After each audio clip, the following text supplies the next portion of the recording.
ഡിമോണ ഇത്രയും കാലം ഇസ്രയേൽ കാത്തു സൂക്ഷിച്ച ഏറ്റവും വലിയ സുരക്ഷാ കവചം. എന്നാൽ ആ റെഡ് ലൈൻ ഇപ്പോൾ ഇറാന്റെ മിസൈൽ ലക്ഷ്യമായി മാറിയിരിക്കുകയാണ്. മാർച്ച് 5 നൽകിയ ആ ഒരൊറ്റ മുന്നറിയിപ്പ് വെറുമൊരു വാക്കല്ല എന്ന് ഇറാൻ തെളിയിക്കുമ്പോൾ പശ്ചിമേഷ്യയിലെ യുദ്ധതന്ത്രങ്ങൾ അടിമുടി മാറുകയാണ്. ഡിമോണ ലക്ഷ്യം എന്നൊരു വാചകം പോലും സാധാരണ സൈനിക വാർത്തയല്ല, അത് ആണവ ശക്തി, രഹസ്യ രാഷ്ട്രീയം, അന്താരാഷ്ട്ര ശക്തി സമവാക്യങ്ങൾ എന്നിവയുടെ സങ്കീർണ കൂട്ടുകെട്ടാണ്. മാർച്ച് 5 ഇറാൻ ഉയർത്തിയ കർശന മുന്നറിയിപ്പ് ഒരു നയതന്ത്ര പ്രസ്താവനയായിട്ട് പലരും കണ്ടപ്പോൾ ദിവസങ്ങൾക്കകം തന്നെ ആ ഭീഷണി ഈ മിസൈൽ ആക്രമണത്തിന്റെ രൂപത്തിൽ പ്രത്യക്ഷപ്പെട്ടത് ലോകത്തെ ഞെട്ടിച്ചു. ഇസ്രയേലും അമേരിക്കയും ഇറാനിൽ ഭരണമാറ്റം ലക്ഷ്യമിടുകയാണെങ്കിൽ അതിന് മറുപടി ഡിമോണ ആയിരിക്കുമെന്ന സന്ദേശം വെറും ഒരു വാക്കുകളല്ല എന്ന് ഇപ്പോൾ തെളിയിച്ചിരിക്കുകയാണ്. ഇതോടെ പശ്ചിമേഷ്യയിൽ നടക്കുന്ന യുദ്ധം ഇനി ഭൂമിശാസ്ത്രപരമായിട്ടുള്ള അതിർത്തികളിൽ ഒതുങ്ങാതെ ആണവ ഭീഷണിയുടെ നിഴലിൽ പുതിയ തലത്തിലേക്ക് ഉയരുകയാണ് എന്നുള്ള വിലയിരുത്തലുകളും ഇതിനോടകം തന്നെ ശക്തമാകുകയാണ്. ഡിമോണ ആണവ കേന്ദ്രം എന്തുകൊണ്ട് ഇത്ര നിർണായകമാണ് എന്നത് മനസ്സിലാക്കുമ്പോൾ ഈ ഒരു ആക്രമണത്തിന്റെ ഗൗരവം കൂടുതൽ വ്യക്തമായിട്ട് കാണാം. അതായത് 1958 ആരംഭിച്ച ഈ ഒരു സൗകര്യം 1960കളുടെ തുടക്കത്തിൽ തന്നെ പ്രവർത്തനക്ഷമമായി. ഹെവി വാട്ടർ റിയാക്ടറിന്റെ സഹായത്തോടെ പ്ലൂട്ടോണിയം നിർമ്മിക്കാൻ കഴിയുന്ന ഈ ഒരു കേന്ദ്രം ഇസ്രയേലിന്റെ ആണവ പദ്ധതിയുടെ ഹൃദയഭാഗമാണെന്ന് വ്യാപകമായിട്ട് കരുതപ്പെടുന്നുണ്ട്. ഔദ്യോഗികമായിട്ട് ഇസ്രയേൽ തന്റെ ആണവ ശേഷിയെക്കുറിച്ച് തുറന്ന് സമ്മതിച്ചിട്ടുണ്ട് എങ്കിലും ഡിമോണയാണ് ആ രഹസ്യ ശക്തിയുടെ അടിത്തറയെന്ന വിലയിരുത്തൽ വർഷങ്ങളായിട്ട് നിലനിർത്തുന്നുണ്ട്. റാഫേൽ, അഡ്വാൻസസ് ഡിഫൻസ് സിസ്റ്റംസ് പോലെയുള്ള പ്രതിരോധ സ്ഥാപനങ്ങളുമായിട്ട് ചേർന്ന് ഗവേഷണവും വികസനവും ആയുധ നിർമ്മാണവുമായി ബന്ധപ്പെട്ട പ്രവർത്തനങ്ങളും ഇവിടെ നടന്നു വരുന്നതായിട്ട് കരുതപ്പെടുന്നു. അത്യന്തം കർശനമായിട്ടുള്ള സുരക്ഷാ സംവിധാനങ്ങൾക്ക് കീഴിൽ പ്രവർത്തിക്കുന്ന ഈ ഒരു കേന്ദ്രം ലോകത്തിലെ ഏറ്റവും വലിയ രഹസ്യപരമായിട്ട് സൂക്ഷിക്കപ്പെടുന്ന സൈനിക ആണവ സൗകര്യങ്ങളിൽ ഒന്നാണ്. ഇതാണ് ഇറാൻ തകർത്തത് കേട്ടോ. ഈ ഡിമോണയുടെ രഹസ്യ സ്വഭാവം തന്നെ ഇതിനെ കൂടുതൽ ശ്രദ്ധേയമാക്കുന്നുണ്ട്. അമേരിക്കൻ ഇന്റലിജൻസ് ഏജൻസികൾക്ക് പോലും ഈ ഒരു സൗകര്യത്തിന്റെ യഥാർത്ഥ ഉദ്ദേശം കണ്ടെത്താൻ വർഷങ്ങൾ എടുക്കേണ്ടി വന്നു. മിഷിഗൻ സർവകലാശാലയിലെ പ്രൊഫസറായ ഹെൻറി ഗോംബർഗ് ഇസ്രയേൽ സന്ദർശനത്തിനിടെ ശ്രദ്ധിച്ച അസാധാരണ വിവരങ്ങളാണ് പിന്നീട് ഡിമോണയുടെ യാഥാർത്ഥ്യം ലോകത്തിന് മുന്നിൽ എത്തിച്ചത്. സൊറേക്കിൽ അവതരിപ്പിച്ചതിനേക്കാൾ വളരെ വലിയ പദ്ധതി ഉണ്ട് എന്ന സംശയം അദ്ദേഹം പങ്കുവച്ചതോടെ അമേരിക്കൻ ഇന്റലിജൻസ് സംവിധാനങ്ങൾ അന്വേഷണം ശക്തമാക്കി. 1960 ഡിസംബർ 7 US സ്റ്റേറ്റ് ഡിപ്പാർട്ട്മെന്റ് ഇസ്രയേലിനോട് വിശദീകരണം ആവശ്യപ്പെട്ടത്. ഡിമോണയെ അന്താരാഷ്ട്ര നയതന്ത്ര ചർച്ചകളുടെ കേന്ദ്രത്തിലേക്ക് കൊണ്ടുവന്നു. പിന്നീട് ഈ ഒരു വിവരം കണ്ടെത്തുന്നതിൽ ഉണ്ടായ വൈകല്യത്തെക്കുറിച്ചുള്ള റിപ്പോർട്ട് അന്നത്തെ പ്രസിഡന്റ് ജോൺ എഫ് കെനഡിക്ക് സമർപ്പിക്കപ്പെട്ടു. ഇത്തരമൊരു അതീവ സുരക്ഷാ കേന്ദ്രം ലക്ഷ്യമായിട്ട് ആക്രമണം നടക്കുന്നതിന്റെ അപകട സാധ്യതയെക്കുറിച്ച് അന്താരാഷ്ട്ര സമൂഹങ്ങള് ശക്തമായിട്ടുള്ള ആശങ്ക പ്രകടിപ്പിച്ചിട്ടുണ്ട്. അന്താരാഷ്ട്ര ആണവോർജ ഏജൻസിയുടെ ഈ ഡയറക്ടർ ജനറൽ റാഫേൽ ഗ്രോസി ആണവ സൗകര്യങ്ങളുടെ സമീപത്ത് പരമാവധി സൈനിക സമീപനം പാലിക്കണമെന്ന് പ്രത്യേകമായിട്ടൊരു മുന്നറിയിപ്പൊക്കെ നൽകിയിരിക്കുകയാണ്. ഒരു ആണവ കേന്ദ്രത്തെ ലക്ഷ്യമിട്ടുള്ള ആക്രമണം സാധാരണ ഈ സൈനിക ആക്രമണങ്ങളിൽ നിന്ന് വ്യത്യസ്തമാണ്. അത് നിയന്ത്രിക്കാനാകാത്ത ആണവ ദുരന്തത്തിലേക്ക് നയിക്കാനുള്ള സാധ്യതയേറെയാണ്.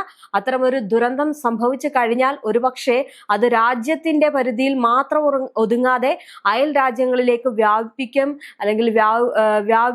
എന്നതിൽ യാതൊരു സംശയമില്ല. ഈ ഭൗമഗോളമായിട്ട് നോക്കുമ്പോൾ ഡിമോണയുടെ സ്ഥാനം ഈ ഒരു ഭീഷണിയെ കൂടുതൽ ഗുരുതരമാക്കുന്നു. ജെറുസലേമിൽ നിന്ന് ഏകദേശം 80 മുതൽ 85 കിലോമീറ്റർ വരെ അകലത്തും ടെൽ-അവീവിൽ നിന്ന് 115 മുതൽ 140 കിലോമീറ്റർ വരെ ദൂരത്തുമാണ് ഈ ഒരു കേന്ദ്രം സ്ഥിതി ചെയ്യുന്നത്. അതിനാൽ ഇവിടെ ഉണ്ടാകുന്ന ഏതൊരു വലിയ അപകടവും ഇസ്രയേലിലെ പ്രധാന നഗരങ്ങളെ മാത്രമല്ല ജോർദാൻ പോലെയുള്ള അയൽ രാജ്യങ്ങളെയും ബാധിക്കാൻ ഇടയുണ്ട്. ഇനി റേഡിയേഷൻ വ്യാപനം അതിർത്തികളെ മാനിക്കാത്തതിനാൽ ഇതൊരു പ്രാദേശിക പ്രശ്നമല്ല, മറിച്ച് അന്താരാഷ്ട്ര പ്രതിസന്ധിയായിട്ട് മാറാൻ സാധ്യതയുണ്ട് എന്നും പറയപ്പെടുന്നുണ്ട്. ഇറാനും ഇസ്രയേലും തമ്മിലുള്ള ഈ ഒരു പുതിയ സംഘർഷഘട്ടം എന്ന് പറയുന്നത് പശ്ചിമേഷ്യയിലെ ശക്തി സമവാക്യങ്ങൾ കൂടുതൽ അനിശ്ചിതത്വത്തിലേക്ക് നീങ്ങുന്നതിന്റെ സൂചനയായിട്ട് കണക്കാക്കപ്പെടുന്നുണ്ട്. വാക്കുകളിൽ നിന്ന് പ്രവൃത്തിയിലേക്ക് നീങ്ങിയ ഈ ഒരു സാഹചര്യത്തിൽ ഒരു തെറ്റായ നീക്കം പോലും വലിയ യുദ്ധത്തിലേക്ക് വഴി തെളിയിക്കാമെന്ന ഭീഷണി നിലനിൽക്കുകയാണ്. അതുകൊണ്ട് തന്നെയാണ് ഈ നയതന്ത്രപരമായിട്ടുള്ള ഇടപെടലുകളും അന്താരാഷ്ട്ര സമ്മർദ്ദവും സമ്മർദ്ദവും മാത്രം ഈ ഒരു സംഘർഷം നിയന്ത്രിക്കാനുള്ള യഥാർത്ഥ വഴിയായിരിക്കുമെന്ന് വിദഗ്ധർ മുന്നറിയിപ്പ് നൽകുന്നത്. എന്തായാലും പ്രശ്നം വളരെ രൂക്ഷമാകുമ്പോഴും ഇതെല്ലാം നടക്കുമ്പോഴും ഇറാന്റെ കേവലം ഒരു യുദ്ധവിജയം മാത്രമല്ല ഇത്, മറിച്ച് ബഹുധ്രുവ ലോകത്തിൽ തങ്ങളുടെ സ്ഥാനം ഉറപ്പിക്കുക എന്നതാണ് ഈ പറയുന്ന ഇറാന്റെ നീക്കം എന്ന് പറയുന്നത്. ഇനി നോക്കുകയാണെങ്കിൽ ചൈനയും റഷ്യയുമായിട്ടുള്ള ഇറാന്റെ വർദ്ധിച്ചു വരുന്ന സഹകരണം അമേരിക്കയുടെ ഏകപക്ഷീയമായിട്ടുള്ള നീക്കങ്ങളെ പ്രതിരോധിക്കാൻ അവരെ തന്നെ സഹായിക്കുകയും ചെയ്യുന്നുണ്ട്. മാത്രമല്ല ആഗോള സമ്പദ് വ്യവസ്ഥയുടെ സ്ഥിരത ഇറാന്റെ സ്ഥിരതയുമായിട്ട് ബന്ധപ്പെട്ടിരിക്കുന്നു എന്ന യാഥാർത്ഥ്യം പശ്ചിമേഷ്യ ലോകത്തിന് അംഗീകരിക്കേണ്ടി വരും എന്നതും സംശയമില്ല. എന്തായാലും യുദ്ധം ഇങ്ങനെ നടക്കുമ്പോൾ വളരെ കഷ്ടകാലമാണ് അമേരിക്കയ്ക്ക്. ഇറാൻ മുന്നോട്ട് വയ്ക്കുന്ന സന്ദേശങ്ങൾ ലളിതമാണ്. ഭീഷണികൾക്ക് മുന്നിൽ പേർഷ്യൻ വീര്യം പണയം വെക്കില്ല. മാത്രമല്ല യുദ്ധാനന്തരം വരാനിരിക്കുന്ന പുതിയ ലോകക്രമത്തിൽ വ്യവസ്ഥകൾ നിശ്ചയിക്കുന്നത് ഇറാന്റെ അധികാരമായിരിക്കും. ഇതെല്ലാം നടക്കുമ്പോൾ അതിജീവനത്തിലൂടെ അധികാരം വീണ്ടെടുക്കുന്ന ഇറാന്റെ ഈ ഒരു പോരാട്ടം ചരിത്രത്തിൽ ഒരു സുവർണ അക്ഷരങ്ങളാൽ രേഖപ്പെടുത്തും എന്ന് പറയുന്നുണ്ട്. ഇനി ഹോർമൂസ് കടലിടുക്കിന്റെ കാര്യം വളരെ നിർണായകമാണ്. മേഖലയുടെ വിധി നിർണ്ണയിക്കുന്ന ശക്തിയായിട്ട് ഇറാൻ ഇന്ന് ജ്വലിച്ചു നിൽക്കുകയാണ്. ഇതെല്ലാം നടക്കുമ്പോൾ ഒരൊറ്റ ചോദ്യം മാത്രമാണ് ഉയരുന്നത്: യുദ്ധം എങ്ങനെ അവസാനിപ്പിക്കും, അവസാനിപ്പിക്കും എന്നുള്ളതൊക്കെ. എന്തായാലും ഈ പറയുന്നത് പോലെ തന്നെ ഈ ഇറാന്റെ പോരാട്ട വീര്യം എന്തായാലും ഈ ഒരു 4 ആഴ്ച കൊണ്ട് എല്ലാവരും കണ്ടതാണ്. എങ്ങനെയാണ് ഇറാന്റെ പോരാട്ട വീര്യം, എന്തൊക്കെ മാറ്റങ്ങളാണ് ഇറാന് സംഭവിച്ചത്, എന്തൊക്കെ നീക്കങ്ങളാണ് ഇറാൻ കൊണ്ടുവന്നത്. പറയുന്ന കാര്യങ്ങളും നിലപാടുകളിൽ നിന്നും ഏറ്റവും കൂടുതൽ ഈ പറയുന്ന ഇറാന്റെ പ്രവൃത്തികൾക്കാണ് അവർ ശ്രദ്ധ കൊടുക്കുന്നത്.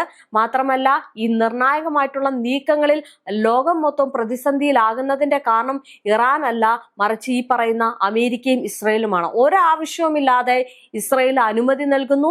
ഒരു കാരണവും ഒരു പ്രശ്നവും ഇല്ലാതെ വെറുതെ ചെന്ന് ഇസ്രയേൽ ഈ പറയുന്ന ഇറാനിലേക്ക് യുദ്ധം തൊടുത്തുവിടുന്നു. ഈ ഒരു യുദ്ധം തൊടുത്തുവിട്ടപ്പോൾ അറിഞ്ഞിരുന്നില്ല ഒരിക്കൽ പോലും ഈ ഇറാന്റെ ഭാഗത്തുനിന്ന് ഇത്തരം നീക്കങ്ങൾ ഉണ്ടായി ലോകം ഇന്ന് സ്തംഭനാവസ്ഥയിലേക്ക് നിൽക്കുന്ന രീതിയിൽ തങ്ങൾ അതിന്റെ വലിയൊരു പങ്ക് വഹിക്കേണ്ടി വരുമെന്നുള്ള കാര്യമൊന്നും ഈ പറയുന്ന ബെഞ്ചമിൻ നെതന്യാഹുവിനോ അമേരിക്കൻ പ്രസിഡന്റ് ഡൊണാൾഡ് ട്രംപോ സ്വപ്നത്തിൽ പോലും ചിന്തിച്ചിട്ടില്ല. പക്ഷെ ഇന്ന് ഈ പറയുന്നത് പോലെ ഇസ്രായേലിന്റെ വലിയ കേന്ദ്രങ്ങൾ നശിപ്പിച്ചുകൊണ്ട് ഈ ഇറാന്റെ പ്രത്യാക്രമണം നടക്കുമ്പോൾ ഒരു കാര്യമാണ് മനസ്സിലാക്കുന്നത്: യുദ്ധത്തിൽ നിന്ന് ഇനി അവർക്കും പിന്മാറുകയല്ലാതെ വേറെ വഴിയില്ല.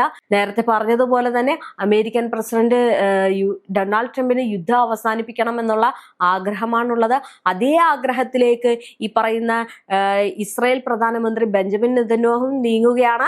ലോകരാജ്യങ്ങളോട് സഹായം അഭ്യർത്ഥിക്കുകയാണ്.